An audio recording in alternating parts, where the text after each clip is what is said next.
Hey guys, I'm going to be trying a new style of videos um, in the next coming days. I'm going to read stories off of Reddit, so let's get into it. This happened over a decade ago when I was 12 years old. I lived in a small town in Oklahoma, and in my neighborhood, the houses are fairly spread apart, separated by woods.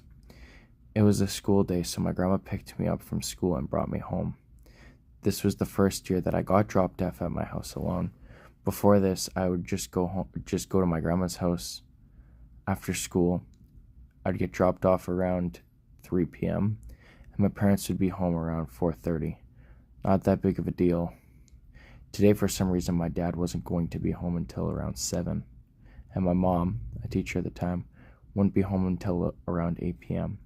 because she had parent-teacher conferences at the school.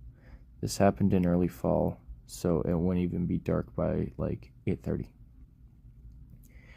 I did what I usually did when I got home. I ran upstairs, got my Xbox 360, and played Minecraft with my friends. Today, it was just me and my friend Steph. I was playing for about 2 hours until I heard a car door shut in my driveway. No one should have been here until 7 p.m. My house is set up to where my staircase has windows that look over my driveway. So with my mic on and controller in hand, I went to the window to see who it was. Maybe my dad had got home earlier than expected. I looked outside. It was a red truck. No one I know drives a red truck. The person pulled into the middle of the driveway sideways, like he owned the place. When I looked out the window, I saw a man with a hat wearing a big black camo hoodie and jeans. It was September, so no one should have been wearing a big hoodie and jeans in Oklahoma. By the time I looked, he was already almost out of view, going up my walkway to my front door. I thought maybe it was one of my dad's friends or someone my dad hired to do something. But he usually tell me if someone was going to be coming over. Soon after, I hear a knock at the door. Then another. I go to my other window that has a better view of the walkway up to the front door. I see the guy walking back down to the walkway.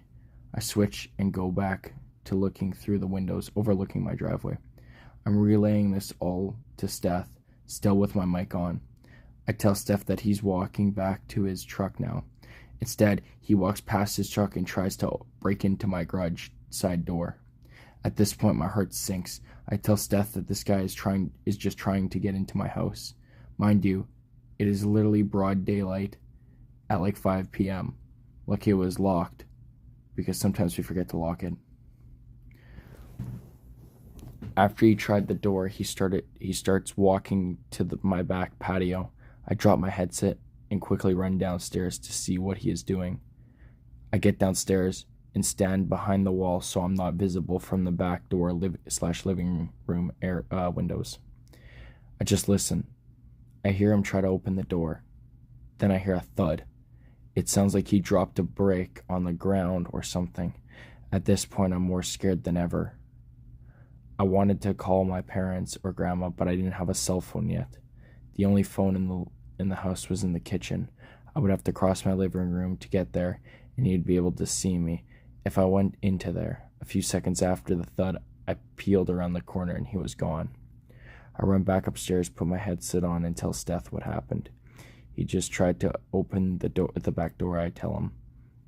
As I'm telling him this, I hear a car door shut. This time when I look out the window, he finally got into his truck.